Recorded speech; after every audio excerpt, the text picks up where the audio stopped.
No destination on Earth has a gap between expectation and reality quite like Egypt's, and the gap runs in a specific direction that almost nobody anticipates before they land. The expectation is ancient. It's the pyramids at dawn, the Sphinx in golden light, the temples of Luxor rising from the Nile in the blue hour before tourists arrive, the Valley of the Kings in the dry heat of an Egyptian afternoon.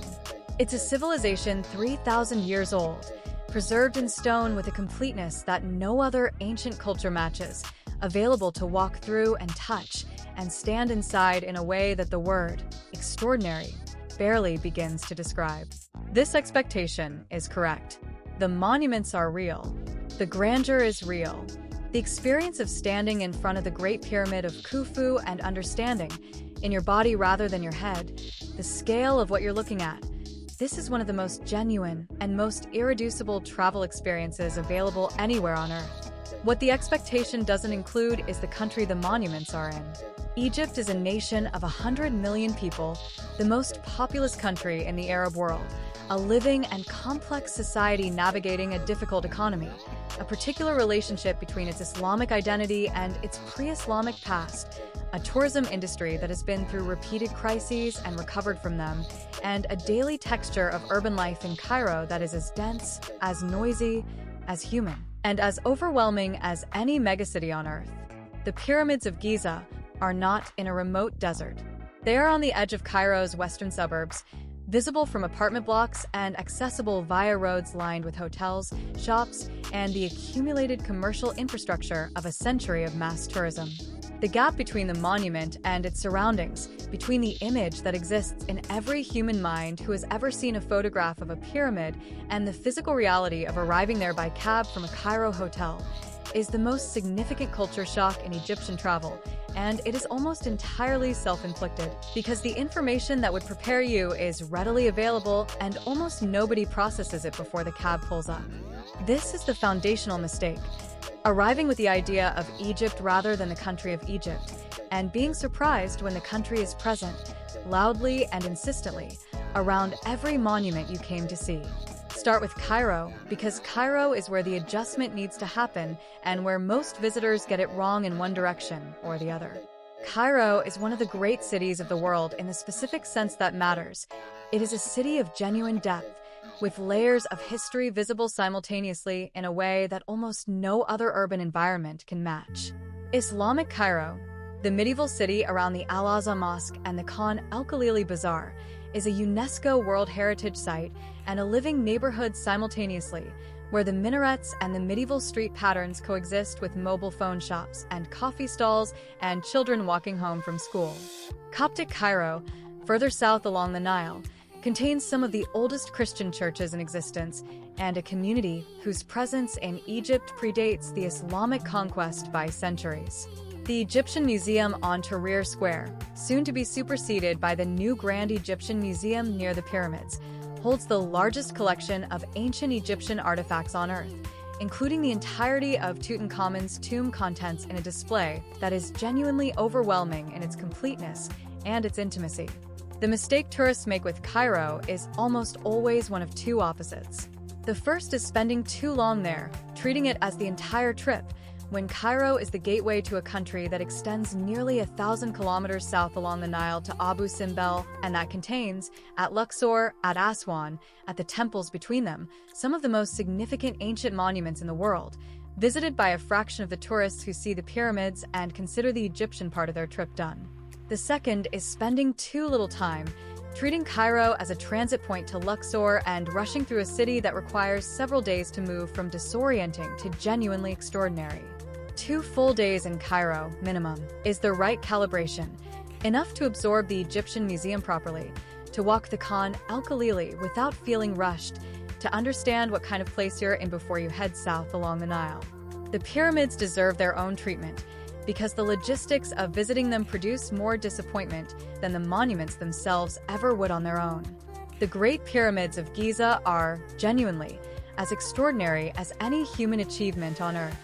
Understanding that the Great Pyramid was the tallest structure in the world for nearly 4,000 years, that it was built with a precision that modern engineering still studies, that it was already ancient when Alexander the Great visited, This context, absorbed before you arrive, rather than read off an information board while being approached by a camel handler, is what separates a visit of genuine impact from a visit of general impressiveness. The logistics around the site are the problem, and they've been the problem long enough that preparation is available and straightforwardly useful.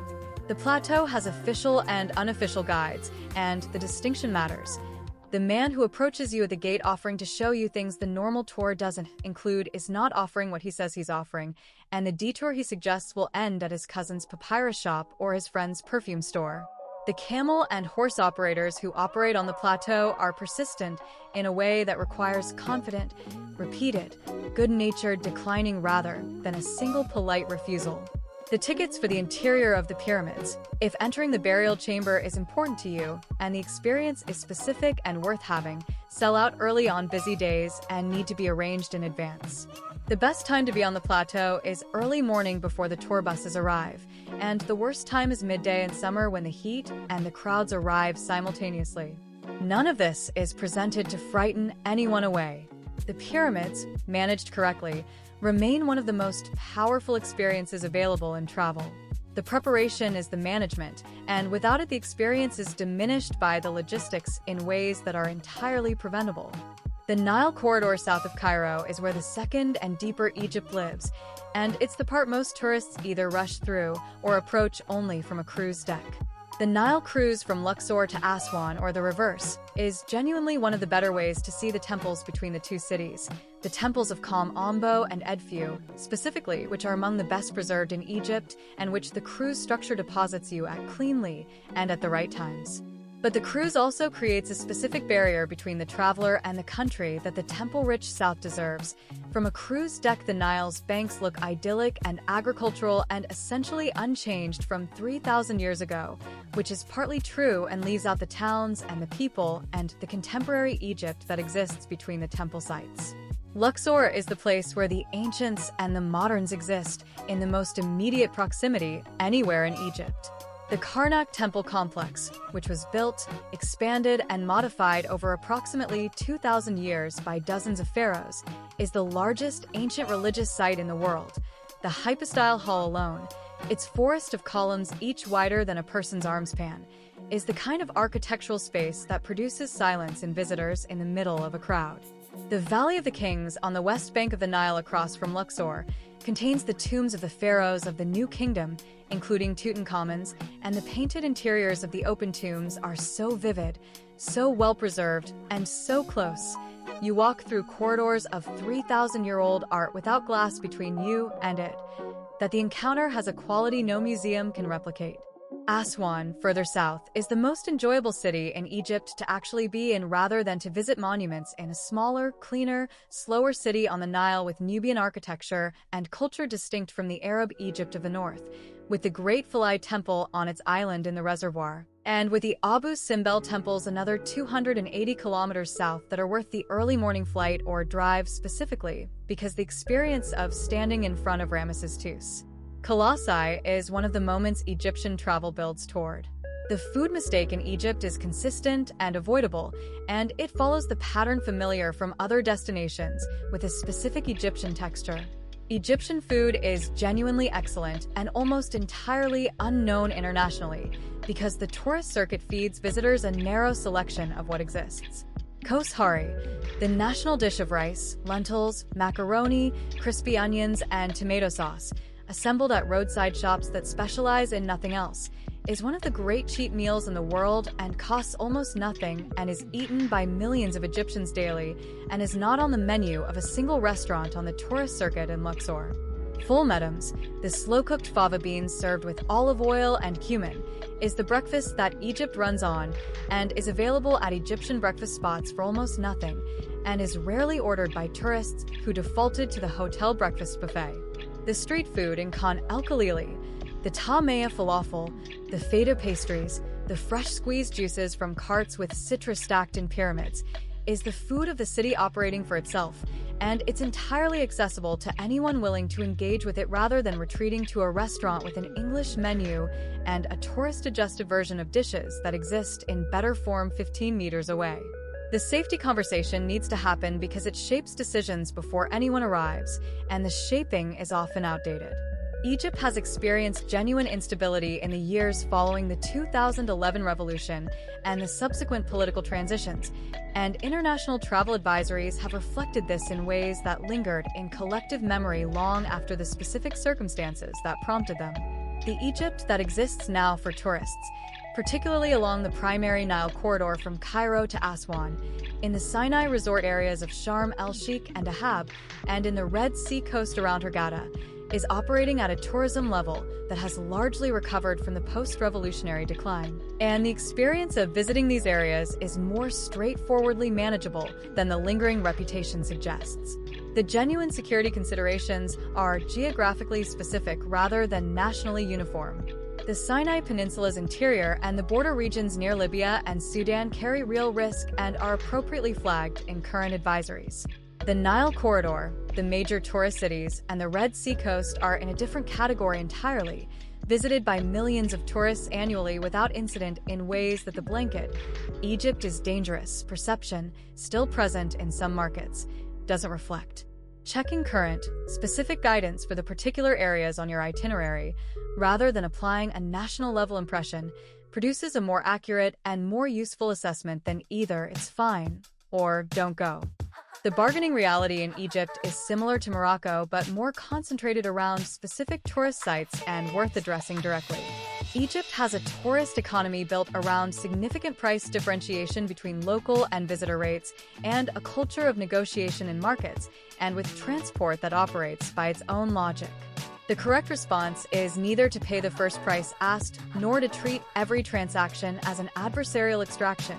It's to know approximate local rates for common things before you need them, to negotiate with good humor rather than grievance, and to accept that some transactions are going to be priced for tourists, and that the correct calibration is value for you rather than equivalence with local rates. The Felucca sailboat ride on the Nile that costs $10 is not expensive by any international standard regardless of whether a local would pay $3. The question is whether the experience is worth $10, which it almost always is. The last mistake is the deepest one, and it brings the whole thing back to where it started. The tourist who visits Egypt and experiences it as a series of ancient monuments connected by logistics, transfer, hotel, site, transfer, hotel, has visited the monuments and missed the country. The monument-to-monument approach is understandable because the monuments are genuinely extraordinary, and because the country around them requires more navigational confidence and more tolerance for chaos and more willingness to be approached and engaged than many travelers are prepared for when they set out. But the Egypt that exists between the monuments, the tea houses, the markets, the conversations on Nile feluccas with men who know the river the way their grandfathers knew it, the call to prayer over a city of 20 million people at dusk, the Egyptian Museum guard, who has looked at Tutankhamun's golden mask every working day for 20 years and still pauses in front of it sometimes. This Egypt is as extraordinary as the monuments, in ways that are less photogenic and more lasting. The civilization that built the pyramids didn't disappear. It evolved over 3 millennia of conquest and conversion and adaptation into the culture that exists now. Understanding that continuity, rather than treating modern Egypt as an inconvenient frame around ancient Egypt, is what makes the difference between a trip to a museum and a trip to a country. The monuments will exceed your expectations. The country might surprise you. Both of those things are worth going for. Thanks for watching.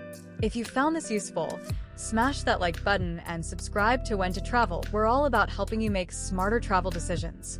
Turn on notifications so you don't miss the next one. And hey, if you think your friends need this, share it. Comment below with your next destination or your biggest travel question. I'm reading all of them. Let's go.